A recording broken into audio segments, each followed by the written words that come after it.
मैं विनय आर्य दिल्ली आर्य प्रतिनिधि सभा के महामंत्री के रूप में आज यहाँ पर आर्य प्रतिनिधि सभा हिमाचल द्वारा आयोजित सोलन में आर्य समाज के 150वें स्थापना दिवस और महर्षि दयानंद की 200वीं जयंती के जो आयोजन चल रहे हैं उनमें हिमाचल स्तरीय आयोजन में यहाँ पर आया हूँ।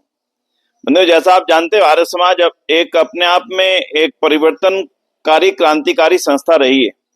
आज से 150 वर्ष पहले महर्षि दयानंद सरस्वती ने जब इसकी स्थापना की थी, तभी से आर्य समाज समाज के हर वर्ग के लिए उत्थान के लिए, सामाजिक बुराइयों को समाप्त करने के लिए, जिसके बारे में कोई आवाज भी नहीं उठाता था, आर्य समाज ने पुरजोर तरीके से उन आवाजों को उठाया। और चाहे वो महिला जाति के साथ किए जाने वाले अत्याचार हो, चाहे वो दलित जाति के साथ में किए जाने वाले अत्याचार हो, चाहे वो सामाजिक कुरीतियां हो, अंधविश्वास हो, पाखंड हो, उन सबके खिलाफ आवाज उठा करके एक नए समाज को बनाने की बड़ी भूमिका आर्य समाज ने अपने रूप में, मैं समझता हूँ, जिम्मेदारी पूरी की। उसमें सबसे बड़ी जिम्मेदारी थी शिक्षा। उस समय शिक्षा का जो अभाव था, से 150 वर्ष पहले की इस परिस्थितियों को सामान्य रूप से देखना बड़ा मुश्किल है, लेकिन आज आप हिमाचल के रूप में जानते होंगे, DAV school, DAV college Himachal की शिक्षा के लिए बहुत बड़ा उन्होंने रोल अदा किया है। आज से लगभग 135 साल पहले डीएवी स्कूलों ने 130 साल पहले डीएवी स्कूलों ने हिमाचल में अपना कदम रखा था। और आज लगभग हिमाचल के हर शहर, हर बड़े छोटे कस्बे में और आर्य समाज के द्वारा कन्या महाविद्यालय, दयानंद आदर्श विद्यालय नाम की अनेक संस्थाओं ने लाखों करोड़ों बच्चों को शिक्षित बनाया। तो मैं समझता हूँ 150 साल बाद में आर्य समाज ने जो काम किए हैं उनके लिए हमें गर्व है।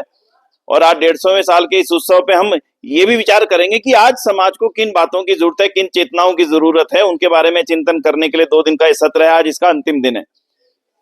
आज अगर हम देखें देश के ऊपर जो चुनौतियां हैं, चाहे वो वर्तमान में चल रहा पाकिस्तान से जो युद्ध और आतंकवाद की जो चुनौती है, इसकी गहराई में जाने पर हमें देखना पड़ेगा कि हिंदू समाज को आज जागने की आवश्यकता है।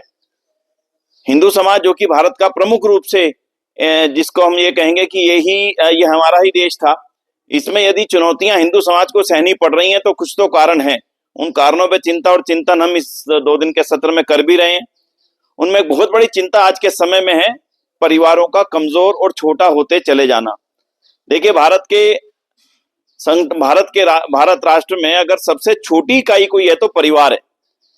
और वो परिवार अगर एक एक बच्चे का रह जाएगा तो आने वाले समय में हमारी मजबूती किसको लेकर के रहेगी, एक बड़ी चिंता का विषय, जिस पे हिंदू समाज को आज बड़ी गहराई से चिंतन करना चाहिए। कभी हमारे पिताजी 7 भाई थे, हम 5 भाई हैं, 5 भाई बहन हैं, और आज आने वाली संतति जितने भी विवाह कर रही है केवल एक संतान पर सीमित। और उसके पश्चात एक और बड़ा षड्यंत्र हमारे समाज के साथ हुआ है कि बिना संतान के, आवश्यकता नहीं संतान की। ये जो चिंतन बढ़ रहा है, ये चिंतन नहीं है, ये षड्यंत्र है। कोई शक्तियां हैं जो हमारे समाज के नवयुवकों में चीजें डाल रही है, प्लांट कर रही है। ऐसी चीजों को लेकर के ये समाज में ये चिंता चल रही है और इसके बारे में हम नए लोगों को जागरूक भी कर रहे हैं। लोग इसकी समस्या को, जरूरत को समझ भी रहे हैं। आज देश में जो षड्यंत्र हो रहा है वो जनसंख्या का षड्यंत्र है, आबादी के बदलाव का षड्यंत्र है। चाहे वो हिमाचल भी इस चीज को किसी ना किसी रूप में महसूस कर रहा है। पिछले दिनों में जो घटनाएं शिमला की मस्जिद को लेकर के घटी, शिमला में, अभी उत्तराखंड के अंदर जो नैनीताल में जो घटनाएं घटी हैं पिछले दिनों में, ये सब मैं समझता हूँ जो डेमोग्राफिक चेंज हो रहा है हमारे देश का, खासकर इन पहाड़ी राज्यों का, इनमें इन चिंताओं को हम सबको समझना चाहिए, साझा करना चाहिए। और एक और चिंता मैं बात जरूर करूंगा हिमाचल के संबंध में। अभी भी कहीं ना कहीं हमारे मनों में ऊंच नीच की भावनाएं बची हुई हैं। ये ऊंचा जाति, ये नीची जाति, और इसी कारण से हिंदू समाज कमजोर हुआ है। आर्य समाज का स्पष्ट कहना है, परमात्मा ने सब मनुष्यों को बराबर पैदा किया। काम से व्यक्ति बड़ा, विचार से व्यक्ति बड़ा, विचार से ही व्यक्ति छोटा बनता है। किसी के घर पैदा होने से वो छोटा या बड़ा हो ही नहीं सकता। इसलिए छोट बड़ाई की चीजों को छोड़कर के हम सबको निकट लाएं, गरीबों को गले लगाएं, उनके जीवन को उत्थान के लिए, उनके बच्चों की पढ़ाई के लिए, जो आर्य समाज लगातार करता आया, आज भी कर रहा है। तो गले लगाइए।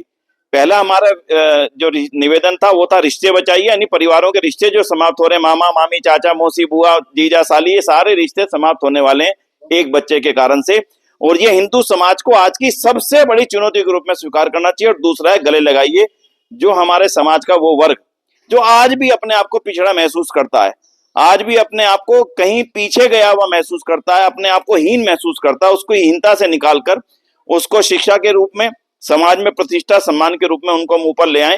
मुझे लगता है ये दोनों चीजें अगर हम कर पाने में कामयाब होंगे, हम देश को और समाज को बहुत आगे तक ले जा सकेंगे। आर्य समाज का मुख्य रूप से इस सम्मेलन में यही संदेश है।